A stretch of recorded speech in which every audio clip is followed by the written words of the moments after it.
बातमी जतमधून जत विधानसभा मतदारसंघाचे महाविकास आघाडीचे अधिकृत उमेदवार माननीय विक्रमसिंह दादा सावंत यांच्या प्रचारार्थ कर्नाटक राज्याचे उपमुख्यमंत्री माननीय DK शिवकुमार यांची जाहीर सभा उमदी येथे पार पडली।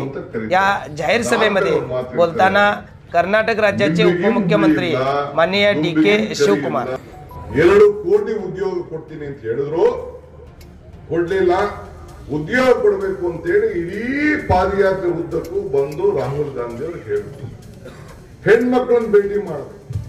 ಹೆಣ್ಮಕ್ಳೆಲ್ಲ ಹೇಳಿದ್ರು, ನಮ್ಮ ಕೈಲಿ ಗ್ಯಾಸ್ ಬೆಲೆ ಜಾಸ್ತಿ ಆಗಿದೆ, ಪೆಟ್ರೋಲ್ ಬೆಲೆ ಜಾಸ್ತಿ ಆಯ್ತು, ಡೀಸೆಲ್ ಬೆಲೆ ಜಾಸ್ತಿ ಆಯ್ತು, ಬೆಳೆ ಬೆಲೆ ಜಾಸ್ತಿ ಆಯ್ತು, ಅಡಿಗೆ ಎಣ್ಣೆ ಬೆಲೆ ಜಾಸ್ತಿ ಆಯ್ತು। ಅಂದ್ರೆ ನಿಮ್ಮೆಣ್ಣೆ ಅಲ್ಲ, ಅಡಿಗೆ ಹೆಣ್ಮಕ್ಳ ಎಣ್ಣೆ, ನಿಮ್ಮೆಣ್ಣೆ ಇಟ್ಬಿಟ್ಟಿದೆ, ಅದು ಜಾಸ್ತಿ ಆಗೋಯ್ತು। 90 ಇದ್ದು 200 ಆಗೋಯ್ತು, ನಮ್ಗೆ ನಡ್ಸಕ್ ಆಗ್ತಾ ಇಲ್ಲ ಅಂತೇಳಿ ಹೇಳಿದ್ರು। 50,000 ಹೆಣ್ಮಕ್ಳನ್ನ ಸೇರಿಸಿದೆ, ನಾಯಕಿರಿ ಅಂತ ಎಲ್ಲ ಅವರೇ ಹೆಣ್ಮಕ್ಳೇ ನಾಯಕಿರಿ, ಅವರೆಲ್ಲ ಕುಂಡಿಸಿ ಕೊನೆಗೆ ಸೋನಿಯಾ ಗಾಂಧಿ ಅವರ ಮಗಳು, ಇಂದಿರಾ ಗಾಂಧಿ ಮೊಮ್ಮಗಳು ಪ್ರಿಯಾಂಕಾ ಗಾಂಧಿ ಅವರು ಕರ್ಸಿದಾಗ ಆ ಹೆಣ್ಮಕ್ಳು ಏನ್ ಹೇಳಿದ್ರು, ಪ್ರಿಯಾಂಕಾ ಗಾಂಧಿ DK ಎಲೆಕ್ಷನ್ ಟೈಮಲ್ಲಿ ನಿಂಗೆಲ್ಲ ಭಾಷಣ ಕೇಳಿ ಮಾಡಿಸ್ಬೇಡಿ, ಇದನ್ನ ಗೃಹಲಕ್ಷ್ಮಿ ಅಂತ ತಂದಿದ್ದೀರಿ, ನೀನು ಸಿದ್ದರಾಮಯ್ಯ ಇಬ್ರು ಸೇರಿ ಚೆಕ್ ಸೈನ್ ಹಾಕ್ಬೇಕು ಅಂತ। ಆ ಫೋಟೋ ನೋಡಿದಿರ ನೀವು?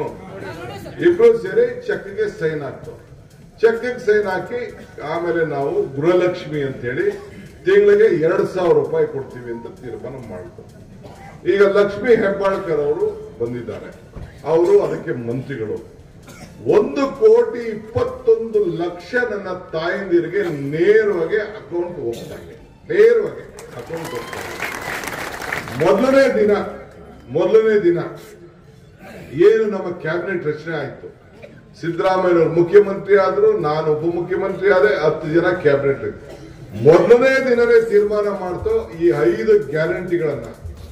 ಏನು ಇನ್ನೊಂದು ಗ್ಯಾರಂಟಿ, ಎಲ್ಲ ನನ್ನ ತಾಯಂದಿರು ಎಲ್ಲರೂ ಕೂಡ ಉಚಿತವಾಗಿ ಬಸ್ಸಲ್ಲಿ ಪ್ರಯಾಣ ಮಾಡಬೇಕು, ಎಲ್ಲರಿಗೂ ಕೂಡ 10 kg ಅಕ್ಕಿ ಕೊಡಬೇಕು, ಎಲ್ಲರಿಗೂ ಕೂಡ ಉಚಿತವಾಗಿ 200 ಯೂನಿಟ್ ವರೆಗೂ ಕರೆಂಟ್ ಕೊಡಬೇಕು ಅಂತ ಹೇಳಿ, ಆಮೇಲೆ ಯುವಕರಿಗೆ ಉದ್ಯೋಗವನ್ನ, ನಮ್ಮ ಶ್ರೀನಿವಾಸ್ ಅವರ ಬೇಡಿಕೆ, ಯುವಕರಿಗೆ ಉದ್ಯೋಗವನ್ನ ಮಾಡೋಕ್ಕೋಸ್ಕರ 3,000 ರೂಪಾಯಿ ಕೊಡಬೇಕು ಗ್ರಾಜುಯೇಟ್ಗಳಿಗೆ ಅಂತ ತೀರ್ಮಾನ ಮಾಡಿ, ಮೊದಲನೇ ಕ್ಯಾಬಿನೆಟ್ ಅಲ್ಲಿ ತೀರ್ಮಾನ ಮಾಡಿ 56,000 ಕೋಟಿ ರೂಪಾಯಿಯನ್ನ ಬಜೆಟ್ ಅಲ್ಲಿ ನಿಗದಿ ಮಾಡಿ ಇವತ್ತು ದುಡ್ಡನ್ನ ಕೊಡ್ತಾ ಇದ್ದಾರೆ। ಈ ಡೂಪ್ಲಿಕೇಟ್ ಸರ್ಕಾರ ಅಡ್ವರ್ಟೈಸ್ಮೆಂಟ್ ಕೊಟ್ಟಿದೆ, ನಾವು ಯಾರಿಗೂ ಕೊಟ್ಟಿಲ್ಲ ದುಡ್ಡನ್ನ ಅಂತ ಕೊಟ್ಟಿದ್ದಾರೆ। ಅದಕ್ಕೆ ನಾನು, ನಮ್ಮ ಹಿಮಾಚಲ್ ಪ್ರದೇಶದ ಮುಖ್ಯಮಂತ್ರಿ, ಆಮೇಲೆ ನಮ್ಮ ತೆಲಂಗಾಣ ಮುಖ್ಯಮಂತ್ರಿ ರೇವಂತ್ ರೆಡ್ಡಿ 3 ಜನನು ಸೇರಿ ಮುಂಬೈ ಹೋಗಿ ಪ್ರೆಸ್ ಕಾನ್ಫರೆನ್ಸ್ ಮಾಡಿದವು। ಏನೆಯ ಬರ್ರಿ ಅಲ್ಲಿಗೆ, ಬಸ್ ಕಳಿಸ್ತೀನಿ, ಪ್ಲೇನ್ ಕಳಿಸ್ತೀನಿ, ಎಲ್ಲ ನಿಮ್ ನಂಟ್ರವ್ರೆ ಫ್ರೆಂಡ್ ಅವ್ರೆ, ನೀವು ಬಂದ್ ಕೇಳಿ, ನಿಮ್ಗೆ ಓಪನ್ ಚಾಲೆಂಜ್ ಕೊಡ್ತೀವಿ, ಕೊಟ್ಟ ಮಾತು ಏನಿದೆ, ನಾವು ಬಸವಣ್ಣನ ನಾಡಿನವರು ನುಡಿದಂತೆ ನಡಿತೀವಿ, ಏನ್ ಮಾತು ಕೊಡ್ತಿದೀವಿ ಆ ಮಾತನ್ನ ಉಳಿಸ್ಕೊಂಡಿದೀವಿ ಅಂತ ಹೇಳಿ ಅವರು ಓಪನ್ ಚಾಲೆಂಜ್ ಕೊಡಿ। ನಾನು ಅಡ್ವರ್ಟೈಸ್ಮೆಂಟ್ ಕೊಟ್ಟಿದ್ದೀನಿ, ಕಾಂಗ್ರೆಸ್ ಇಂದ ಓಪನ್ ಇನ್ವಿಟೇಷನ್, ಓಪನ್ ಆಮಂತ್ರಣ ಬನ್ನಿ ಅಂತೇಳಿ ಆ ಮಂತ್ರಿಗಳಿಗೆ, ಶಾಸಕರುಗಳಿಗೆ, ಕಾರ್ಯಕರ್ತರಿಗೆಲ್ಲ ಕೊಟ್ಟಿದ್ದೀನಿ, ಕೊಟ್ಬಿಟ್ಟು ಕರೆದಿದ್ದೀನಿ। ಅದನ್ನೇ ಅವ್ರು ಹೇಳಿದ್ರು, ಓಪನ್ ಇನ್ವಿಟೇಷನ್ ಕೊಟ್ಟಿದ್ದೀನಿ। ಇಲ್ಲಿ ಮಾಡ್ಕೊಡ್ತಾ ಇದ್ದೀವಿ, ಇಲ್ಲಿಗೆ।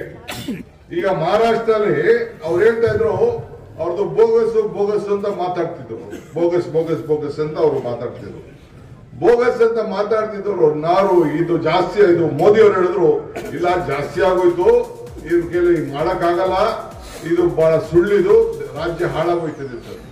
ರಾಜ್ಯ ಹಾಳಾಗೋಯ್ತದೆ ಅಂತೇಳಿ ಪಾರ್ಲಿಮೆಂಟ್ ಸೀಟ್ ಕಡಿಮೆ ಬಂದ ಮೇಲೆ ನೀನ್ ಯಾಕಣ್ಣ 1,500 ರೂಪಾಯಿ ಕೊಡಕ್ ಶುರು ಮಾಡಿದೆ? ಆಗ್ಲೇ 1,500 ರೂಪಾಯಿಗೆ ಒಂದು ಸ್ಕೀಮ್ ಮಾಡ್ಬಿಟ್ಟು, ಈಗೇನೋ ನಾವು ನೆಕ್ಸ್ಟ್ ಅಧಿಕಾರಕ್ಕೆ ಬಂದ್ಮೇಲೆ 2,100 ರೂಪಾಯಿ ಕೊಡ್ತೀವಿ ಅಂತ ಅನೌನ್ಸ್ಮೆಂಟ್ ಮಾಡ್ತೀವಿ। ನಮ್ದು ಹಂಗಿಲ್ಲ, ನಮ್ಮ ಮಹಾವಿಕಾಸ್ ಅಘಾಡಿ ಏನಿದೆ, ಹೆಣ್ಮಕ್ಳ ನನ್ನ ತಾಯಂದಿರಿಗೆ ಕರ್ನಾಟಕದಲ್ಲಿ 2,000, ಮಹಾರಾಷ್ಟ್ರದಲ್ಲಿ 3,000 ಕೊಡ್ತೀವಿ ಅಂತ 3,000 ಕೊಡ್ತೀವಿ ಅಂತ ತೀರ್ಮಾನ ಮಾಡ್ತೀವಿ। ನಮ್ಮ ಯುವಕರಿಗೆ, ಯಾರ್ಯಾರಿಗೆ ಕೆಲಸ ಇಲ್ಲ, ನಿರುದ್ಯೋಗಿ ಯುವಕರಿಗೆ, ಅವ್ರಿಗೆ 4,000 ಕೊಡ್ತೀವಿ ಅಂತ ತಿಂಗಳಿಗೆ ತೀರ್ಮಾನ ಮಾಡಿದ್ದೀವಿ। ಅದಲ್ಲದೆ ನಿಮ್ ಕೈಲಿ ಸಾಲ ಮನ್ನಾ ಮಾಡಕ್ ಆಗಿಲ್ಲ, ಎಲ್ಲರಿಗೂ ಕೂಡ 3 ಲಕ್ಷವರೆಗೂ ಸಾಲ ಮನ್ನಾ ಮಾಡ್ತೀವಿ ರೈತರಿಗೆ ಅಂತ. ಯಾಕೆಂದ್ರೆ ರೈತರಿಗೆ ಸಂಬಳ ಇಲ್ಲ, ರೈತರಿಗೆ ಪ್ರಮೋಷನ್ ಇಲ್ಲ, ರೈತರಿಗೆ ಪೆನ್ಷನ್ ಇಲ್ಲ, ರೈತರಿಗೆ ಲಂಚ ಇಲ್ಲ, ರೈತರಿಗೆ ರಿಟೈರ್ಮೆಂಟ್ ಇಲ್ಲ. ಈ ರೈತರನ್ನ ಬದುಕಿಸ್ಬೇಕು.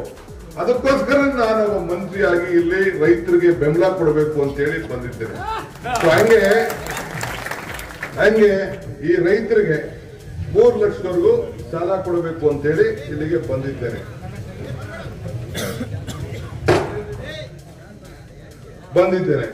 ಯಾರು ಸಾಲ ಸರಿಯಾಗಿ ಕಟ್ಟಿದ್ದಾರೆ ಅವ್ರಿಗೆ 50,000 ಪ್ರೋತ್ಸಾಹ ಕೊಡಬೇಕು ಅಂತ ಹೇಳಿ ತೀರ್ಮಾನವನ್ನು ಕೂಡ ಇವತ್ತು ನಾವು ಮಾಡಿದ್ದೇವೆ. ಇದಲ್ಲದೆ ಕೋವಿಡ್ ಬಂದ ಮೇಲೆ ಬಹಳ ತೊಂದರೆ ಆಗೋಯ್ತು ಎಲ್ಲರಿಗೂ, ಈಗೂ ತೊಂದರೆ ಆಗ್ತಾ ಇದೆ. ಅದಕ್ಕೆ ಆರೋಗ್ಯದಲ್ಲಿ ಬಹಳ ಏರುಪೇರು ಆಗ್ತಾ ಇದೆ.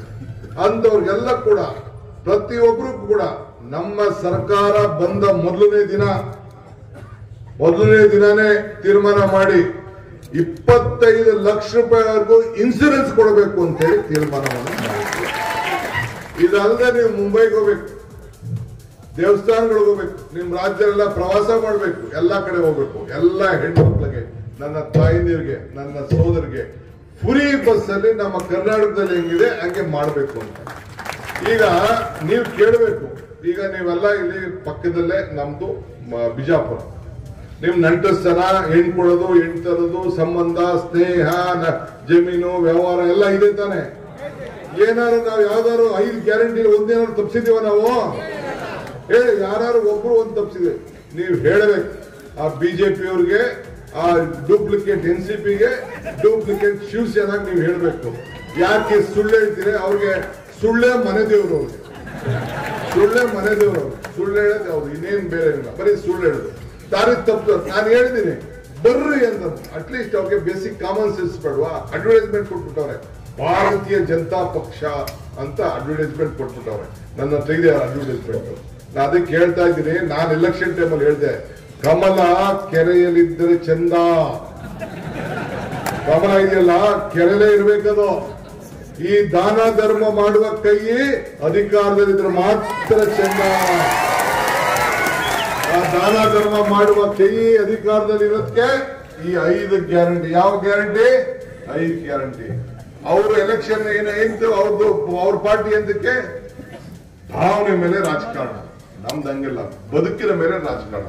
ಈ ನಮ್ಮ 5 ಗ್ಯಾರಂಟಿ ನಾವೇನ್ ಹೇಳಿದೀವಿ, ಮಹಿಳೆಯರಿಗೆ ಸಾಲ, ರೈತರಿಗೆ ಇವೆಲ್ಲ ನಾವ್ ಹೇಳಿದೀವಿ, ನಿರುದ್ಯೋಗ, ಇವೆಲ್ಲ ಬದುಕಿಗೆ ಒಂದು ಸಾಮಾನ್ಯ ಒಂದು ಬದುಕು, ಕುಟುಂಬ ನಡೆಸ್ಕೊಳಕ್ ಅನುಕೂಲ ಆಗ್ಲಿ ಅಂತೇಳಿ ಇವತ್ತು ಮಹಾರಾಷ್ಟ್ರ ಅತಿ ಒಳ್ಳೆ ರಾಜ್ಯ, ಕೇಂದ್ರಕ್ಕೆ ಎಷ್ಟು ದುಡ್ಡು ಕೊಡ್ತಾ ಇದೆ.